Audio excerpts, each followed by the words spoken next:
मुंबई से आ रही ये बड़ी खबर, मनसुख हत्या केस में निलंबित पुलिसकर्मी कांस्टेबल विनायक शिंदे के घर पर एटीएस इस समय तलाशी ले रही है। साहिल जोशी हमारे संवाददाता इस वक्त हमारे साथ हैं। साहिल, क्या खबर है?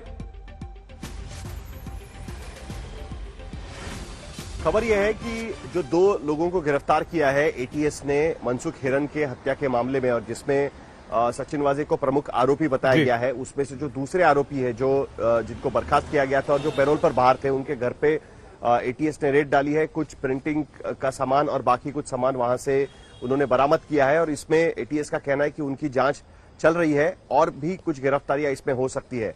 तो फिलहाल जानकारी यही है कि वहां से उन्होंने ठाणे के उनका जो घर था वहां पर उन्होंने रेड कर कुछ चीजें बरामद की है। उनकी पूछताछ के बाद में आज ही उनको अदालत में भी पेश किया गया था और उनकी बाकायदा कस्टडी अब एटीएस के पास है। दोनों के घर ये रेड हो रही है साहिल, या जो कांस्टेबल शिंदे हैं सिर्फ उनके घर हो रही है? बुकी के घर भी? फिलहाल सिर्फ कांस्टेबल शिंदे के घर पे ये रेड हो रही है। विनायक शिंदे, क्या क्या हासिल हो सकता है? कौन और लोग हैं? क्या मुंबई पुलिस के कुछ और लोग, कुछ और पुलिसकर्मी इसमें शामिल हो सकते हैं? अगर विनायक शिंदे कांस्टेबल के घर ये रेड हो रही है तो एटीएस किस उम्मीद से वहां पर गई है साहिल? देखिए, वो दरअसल एनआईए ने ये कहा था कि वो ये केस भी उनके पास लेने वाली है, लेकिन अब तक वो ट्रांसफर नहीं हो पाया है। एटीएस ने इससे पहले ही, मतलब आज ही इस मामले में ये दो गिरफ्तारियां की थी। कल से ही एटीएस की इस बारे में जांच चल रही थी और उनका ये कहना था कि वो करीब पहुंचे हुए हैं कि इस मामले में जो गिरफ्तार है, जो शामिल है, उनको गिरफ्तार करने के लिए पहुंचे हुए। उसके साथ ही उन्होंने सचिन वाजे की भी कस्टडी इसमें मांगी है। उनको जो फिलहाल एनआईए की कस्टडी में है, उनकी कस्टडी भी उन्होंने इसमें मांगी है और उनका ये कहना है कि सचिन वाजे इसमें प्रमुख आरोपी है।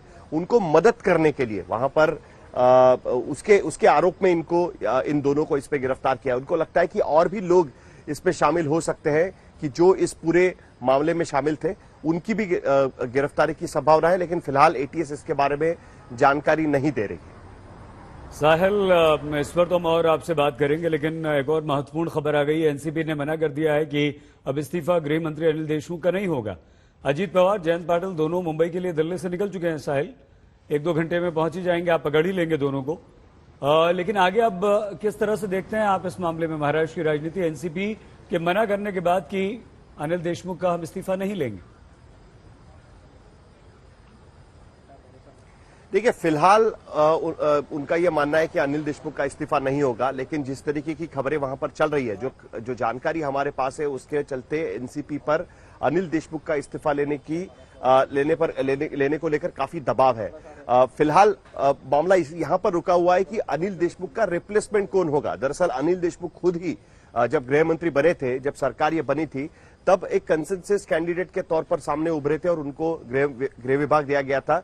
2 अहम विभाग जो एनसीपी के पास है, वित्त और गृह, उसमें से गृह विभाग अनिल देशमुख के पाले में आया था। अब अगर अनिल देशमुख को रिप्लेस करना है तो उनका रिप्लेसमेंट कौन होगा? क्या अजीत पवार खुद बनेंगे? जयंत पाटिल एक उसका नाम था, दिलीप वलसे पाटिल का नाम भी आगे किया गया था। तो रिप्लेसमेंट को लेकर अभी भी तैयारी नहीं हो पाई है। उसके साथ ही जूलिया रिबेरो कह रहे हैं कि वो इस मामले की जांच नहीं करना चाहते, क्योंकि खुद पवार कह रहे हैं कि इस मामले की इंक्वायरी होनी चाहिए, कोई वरिष्ठ अधिकारी से इसकी इंक्वायरी होनी चाहिए, रिटायर्ड पुलिस अफसर से।